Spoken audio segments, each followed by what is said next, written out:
Môre. Die winter is daarom lyk my besig om sy hou vas te verloor. Hier lyk dit so in Amersfoort. Maar ons weet die natuur het 'n vermoë om altyd weer vir ons te verras. Kom ek lees vir julle 'n stukkie in Romeine 11 vanaf vers 33. Ek dink dit is 'n bekende stuk. Hooplik het jy hom ook al gelees. Dit is 'n doxologie, dit is 'n eer aan God, 'n lof aan God. Die opskrif is aan God die eer. O diepte van die rykdom en wysheid en kennis van God. Hoe ondeurgrondelik is sy oordeele en hoe onnaspeurlik sy weë. Want wie het die gedagte van die Here geken? Of wie het as sy raadsman opgetree? Of wie het eers gawes aan hom gegee vir wie hy dit sou moes vergoed? Want uit hom en deur hom en tot hom is alle dinge. Aan hom kom die heerlikheid vir ewig toe. Amen. Dis 'n wonderlike stuk wat Paulus hier geskryf het vir die Romeine. Ek wonder of jy hou van verrassings. Wel, daar's natuurlik allerlei verskillende kategorieë verrassings en soms wil ons dit nie 'n verrassing hê nie, maar liefdevolle verrassings is lekker om te ontvang van mense wat jou liefhet, vir wie jy lief is. Goeie verrassings wat lekker is om te ontvang. Nou ja, die ander goed wat in die lewe kom wat sleg is soos dood en siekte ensovoorts is ook verrassings nie waar nie. Ons is nie altyd voorberei daarop nie. Maar hierdie stuk wat Paulus hier skryf, gaan oor God wat vir ons verras. God wat in daardie tyd met die keuse van die Jode nog steeds verras. Paulus is met 'n hele argument besig. Die Jode het vir Jesus verwerp, soos julle weet, hulle het hom nie aanvaar as Messias nie, maar daar is tog soms sommige van hulle Jode wat Jesus aanvaar het, en Paulus is een van hulle, en hy sê, kyk, ek het vir Jesus aanvaar.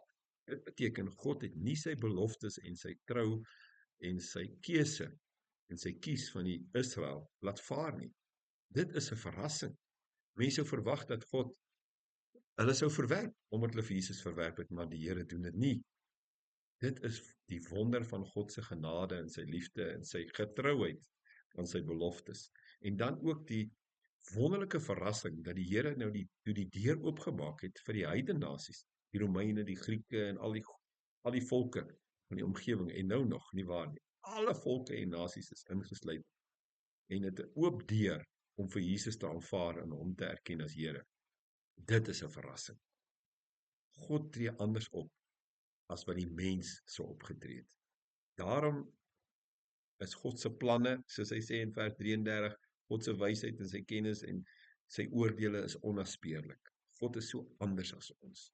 En die kern van God se keuses is sy liefde en sy trou en sy genade. En dit verras ons keer op keer.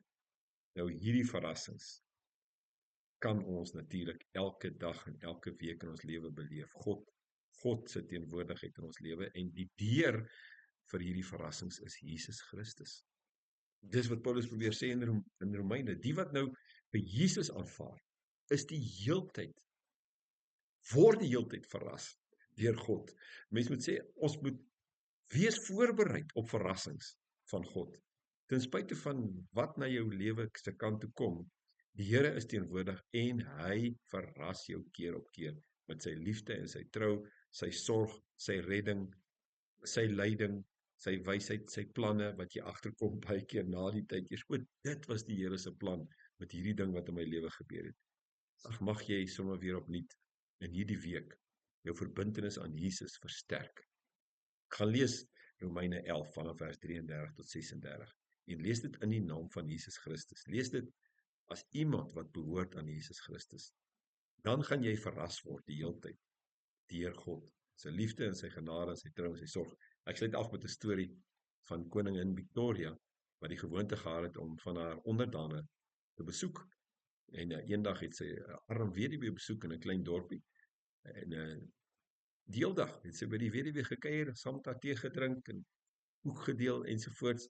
En die weduwee se bure was nie gelowiges nie, maar die weduwee was baie gelowig. Sy het van almal duidelik laat verstaan dat sy aan Jesus behoort en dat hy haar Here is. En die bure besluit toe om bietjie spot te dryf met die weduwee nadat die koningin haar nou besoek het. Hulle vra toe vir haar, sê bietjie vir ons, wie was nou al die waardigste besoeker by jou gewees? En sy sê natuurlik haar edele koningin Victoria was my waardigste besoeker ooit.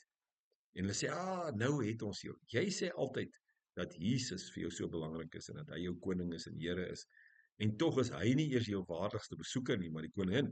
Sy sê natuurlik nie. Jesus is nie 'n besoeker by my nie, hy is die heeltyd by my.